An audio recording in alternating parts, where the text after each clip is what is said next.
Opel Performance Centre memorial hat. So we're here very briefly. Released some pretty interesting products.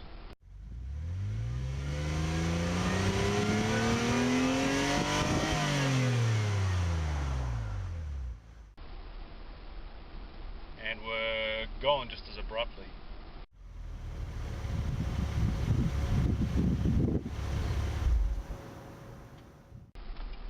There has been talk of them coming back as a niche line through Holden dealers.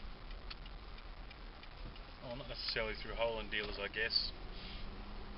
They may come through as HSVs, which has happened previously with the Astra VXR. Just to make it all confusing, the OPCs are VXRs in the UK.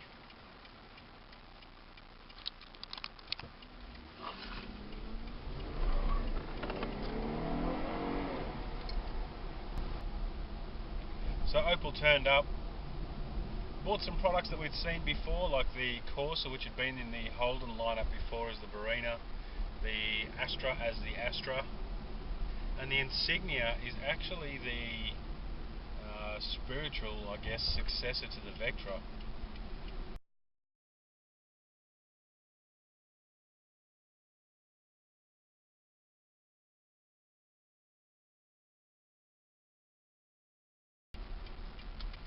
Really the only link they had to previous market share was the actual Astra badge itself. And from all the people that I talked to, they had no idea that Opel was even moderately related to Holden.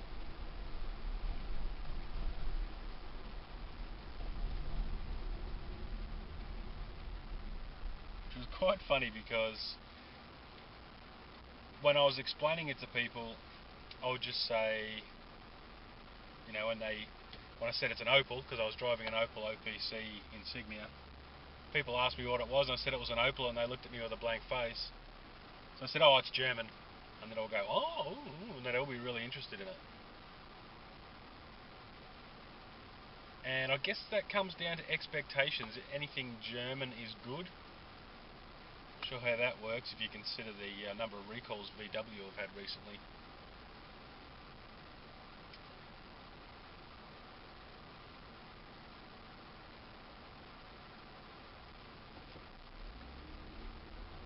Even if your car has a German badge on it, doesn't mean it's built in Germany. Just like if you buy a Holden, it isn't necessarily built in Australia. Australian-built Holdens are the Commodore family, the VF Commodore, the Calais, the Evoque, the Ute, and the Caprice as well.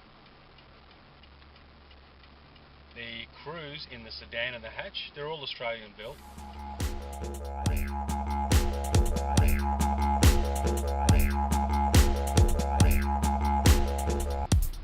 Now if you want to buy a BMW X5 or an X3, they actually come from the United States. And if you want to buy a Jeep, if you buy a Grand Cherokee, that comes from Austria. So I guess your expectation of origins can quite quickly be turned around.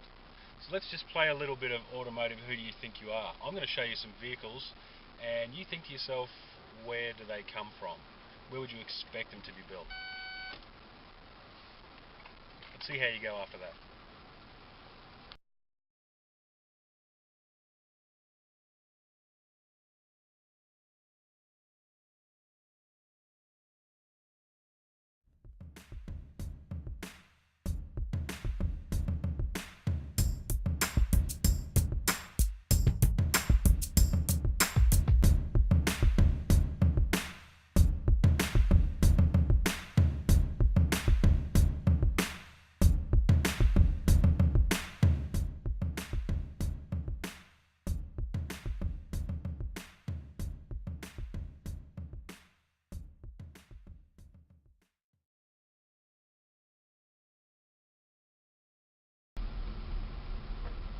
So how did you go? Did you get them all right? I know I got quite a few wrong.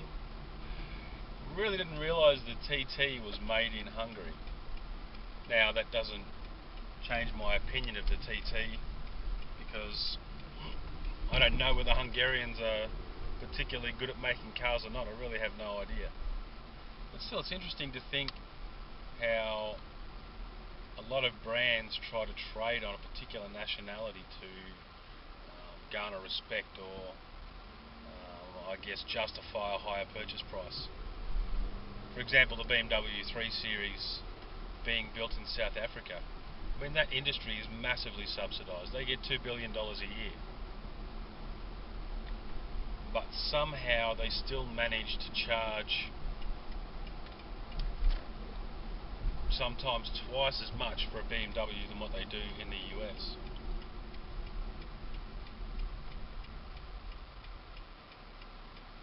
And strangely enough, the X3 and X5 are built in the US, and we have a free trade agreement with the US.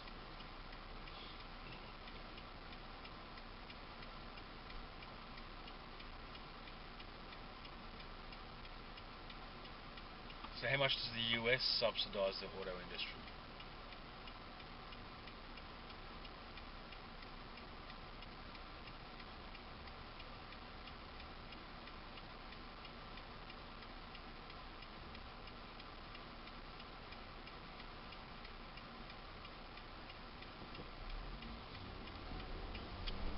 You may also note the number of light commercial vehicles, well, just vehicles in general, built in Thailand and imported into Australia. And we also have a free trade agreement with them as well. And the idea was to be able to trade some of our products to Thailand, import them to Thailand. And once we made the free trade agreement, they changed the registration requirements for vehicles in their country, which they're quite rightly able to do. There's no problem with that. But the changes were made very quickly and essentially immediately excluded any opportunity for an Australian vehicle to be imported into their country.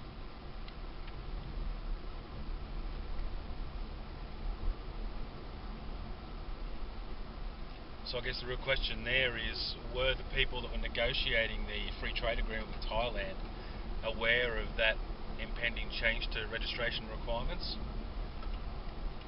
I wish I was a fly on a wall in that meeting, or actually it probably would have been a couple of thousand meetings. I'm just wondering what sort of concessions the Australian party gave in to Thailand in order to create a potential export market for the Australian domestic manufacturers. Of course, if you buy a car from Australia, then the life cycle of your dollar becomes longer. That is, the dollars that you spend stay in the Australian economy longer and get recycled through workers' wages and the income tax on those workers' wages, which goes back into state and federal government